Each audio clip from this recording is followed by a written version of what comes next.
నరకం అనేది ఖచ్చితంగా ఉంది. ఇప్పుడు దాన్ని మీకు నిరూపిస్తా. మీరున్నది కరెక్టే, నరకం అనేది ఉంది. అంటే నేను యమలోకం, యమధర్మరాజు, యమలోకంలో కాలే నూనెలో ముంచి లేపటం, బరిసెలు పెట్టి పొడవటం, కొరడా పెట్టి కొట్టడం, ఇవన్నీ మనం సినిమాలో చూస్తూ ఉంటాం. యమలోకం అంటే మనకు గుర్తొచ్చేయి శిక్షలో ఇయే. సరే, నేను దీని గురించి ఆలోచిస్తుంటే, మనిషి చనిపోయినాక శరీరం కాలుస్తారు లేదా పూడుతారు, అంటే భూమి మీద ఉండదు శరీరం. మరి యమలోకంలో దేన్ని శిక్షిస్తారు? శరీరం యమలోకంలోకి వెళ్ళినప్పుడు దేన్ని కొరడాతో కొడతారు, దేన్ని కాలే నూనెలో ముంచుతారు, దేన్ని బరుసలో పొడుస్తారు అని ఆలోచించి యమలోకం లేదు అని వదిలేసా దాని గురించి. కానీ నేను రామకోట రాయటం వల్ల నా పంచేంద్రియ శుద్ధి అయ్యి నా జ్ఞానేత్రం పనిచేస్తాం వల్ల ఈ ప్రశ్నకి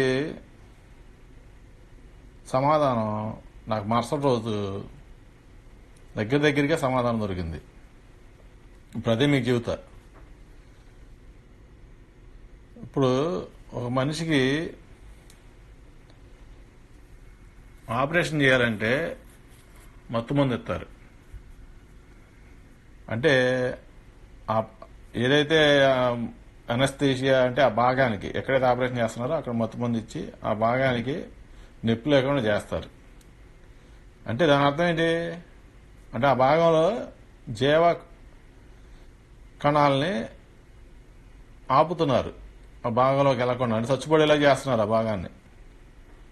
దీన్ని బట్టి ఏమవుతుంది,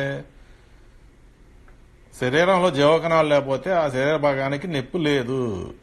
అంటే బాధ అనేది శరీరానికి కాదు, జీవకణాలకి అనేది అక్కడ అర్థమవుతుంది మనకి. ఎనస్థీషియా ఇస్తే జీవకణాలు ఆ భాగంలో ఉండవు, ఆ భాగాన్ని చచ్చిపోయేలా చేస్తున్నారు, అంటే చచ్చిపోయేలా చేస్తున్నారు దాన్ని ఇది ఆపరేషన్ చేసే వరకు. తర్వాత దాన్ని మళ్ళీ బతికిస్తారు, అంటే జీవకణాలు దాంట్లోకి ప్రవేశిస్తారు. అంటే జీవం లేకపోతే బాధ లేదు, జీవం ఉంటే ఆ శరీర భాగానికి బాధ ఉంది అని దాన్ని బట్టి అర్థం ఏంటి, బాధ అనేది జీవకణాలకు సంబంధించింది, శరీరానికి సంబంధించింది కాదు. ఈ జీవకణాలు అంటే ఏంటి, అదే ఆత్మ. అంటే బాధ అనేది ఆత్మకు సంబంధించింది, శరీరానికి సంబంధించింది కాదు, అక్కడ అది నిరూపిస్తుంది. ఈ జ్ఞానం మన తాత ముత్తాతలకి ఈ జ్ఞానం ఉంది. వాళ్ళందుకే ఎప్పుడు ఆత్మ శోభిస్తుంది అనేవారు కానీ శరీరం శోభిస్తుంది అనేవారు కాదు. ఆ జ్ఞానం ఏమైందంటే రాను ఈ విచ్చలవిడితనం పెరిగిపోయి ఈ కామానికి లోబడిపోయి, ఆకలికే లోబడిపోయి, ఇప్పుడున్న ఈ జనరేషన్కే జ్ఞానం చచ్చింది. పాపభీతి కానీ, రుణం పణం కానీ, ఆత్మకి సంబంధించిన జ్ఞానం కానీ కోల్పోయి అల్పాయువులు అంటే ఇక బలహీనమైన ఆత్మల కింద ఎందుకు బతుకుతున్నారో తెలియని నీచప్ప బతుకుతున్నారు ఇప్పుడు ఈ జనరేషన్. వాళ్ళకి కావాల్సింది ఏంటి, వెళ్ళి అక్కడ ఒకసారి కూర్చుని తినటం, ఊరిని కిలకిల నవ్వుకోవటం, ఎగిలి నవ్వటం, ఇంటికి రావటం, అది వాళ్ళు చేస్తుంది ఇప్పుడు దారిపోయే దానాలతో. ఇంకా వర్ణించాలంటే ఇంక నీచమైన, ఇంకా బాగా వర్ణించగలను, అంత నికృష్టమైన నీచమైన బతుకుతున్నారు. ఒక తల్లిదండ్రులు చూసుకోరు, ఒక కులం లేదు, మతం లేదు, ఒక ధర్మం లేదు, ఏమీ లేదు, ఆ గోసులేసి తిరుగుతున్నారు. ఒక వంట రాదు అంటే ఇది ఇట్లా వెళ్తే ఎంత చాలా ఉంది చెప్పడానికి. అంటే ఎందుకు చెబుతున్నాను ఇదంతా, ఈ చిట్టాపద్దు అంతా వెళ్ళిపోయి వాళ్ళ పాపం అనే పద్దులో పడుతుంది. ఆ పాపం ఎంత పెరిగితే అంతవరకు అంతా నీ ఆత్మ ఇక్కడ శరీరం వెళ్తావు, నీ ఆత్మ వెళ్తుంది నరకానికి. అక్కడ నీ ఆత్మనే ఆ వేడి ద్రవంలో, అది నూనె అవ్వచ్చు, ఏదైనా ఎంత ద్రవం అవ్వచ్చు, అక్కడ ఉన్న ద్రవం అవ్వచ్చు, ముంచి లేపుతారు. నువ్వు గిలగల కొట్టుకుంటే ఇక బాధ వర్ణించలేని బాధ అది నీది. నీ ఆత్మని ఎంత హింసించాలో అంత హింసిస్తారు. ఎందుకంటే నువ్వు భూమి మీద నువ్వు అంత పాపం చేసావు కాబట్టి, నువ్వు చేసిన పాపాన్ని బట్టి నీ ఆత్మనే ఖచ్చితంగా శిక్షిస్తారు. నువ్వు ఆ శిక్షను నువ్వు వర్ణించలేని శిక్ష అది. నువ్వు తప్పించుకున్నావనో తప్పించుకోలేవు. ఇక్కడ నిరూపించే కదా నీకు. నీ శరీరానికి బాధ కాదు, బాధ అనేది నీ ఆత్మకు సంబంధించింది. నువ్వు తిన్న తిండి గాని, నువ్వు కామక్రీడలు చెయ్యి, ఏదైనా చెయ్యి, అవన్నీ నువ్వు తాగు, కామక్రీడలు చెయ్యి, ఏమైనా చెయ్యి, అవన్నీ ఆత్మకు సంబంధించినవి. శరీరానికి అసలు ఏమి పట్టదు అది. ఇప్పుడు నిరూపించే కదా నీకు. ఎనస్థీషియా ఇస్తే ఆ భాగంలో జీవకణాలు లేకపోతే ఆ భాగం చచ్చిపడిపోతుంది. అంటే జీవానికి ఆ జీవం లేకపోతే బాధ లేదు, జీవం ఉంటే బాధ ఉంది. ఆ జీవమే ఆత్మ, ఆత్మే నరకానికి వెళ్తుంది, నరకంలో శిక్షించబడుతుంది. అందుకని బాధ్యతలు తెలుసుకుని నీ ఒంట్లో సీము రక్తం ఉంటే, సిగ్గు శరం ఉంటే నీసమైన బతకడం మానేసి. బాధ్యతలు అంటే ఏం లేదు, నీకు పుట్టుకునిచ్చిన తల్లిదండ్రులను చూసుకోవటం బాధ్యత.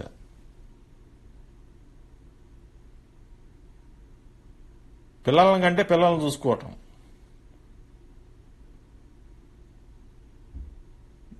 ఏం లేదు, చాలా చక్కగా తెలుసుకోవచ్చు. ఇవి మన పతివ్రతలు ఉన్నారు, ధర్మాన్ని పాటించే మనుషులు ఉన్నారు, మగవాళ్ళు, రాములు వాళ్ళు లాంటి వాళ్ళు. అవి పాటిస్తే దాంట్లో ఉన్న సుఖం, స్వర్గం భూమి మీద అనుభవిస్తారు. మీ ఆత్మ పరలోకాలకు వెళ్తుంది, మోక్ష మార్గంలో వెళ్తుంది. ఖచ్చితంగా చెబుతున్నా, నరకం అనేది ఉంది, ఆత్మ అనేది నరకంలోకి వెళ్ళుద్ది, అనుభవిస్తుంది, శిక్షను అనుభవిస్తుంది, భరించలేని శిక్షను అనుభవిస్తుంది.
నరకం అనేది ఖచ్చితంగా ఉంది. నొప్పి అనేది శరీరానికి సంబంధించింది కాదు, ఆత్మకు సంబంధించింది. ఖచ్చితంగా నువ్వు చేసిన పాపాలకి నీ ఆత్మ నరకంలో శిక్ష అనుభవిస్తుంది. వర్ణించలేని భయంకరమైన తీవ్రమైన శిక్ష ఖచ్చితంగా అనుభవిస్తుంది. నరకం అనేది ఉంది, ఖచ్చితంగా నరకం అనేది ఉంది.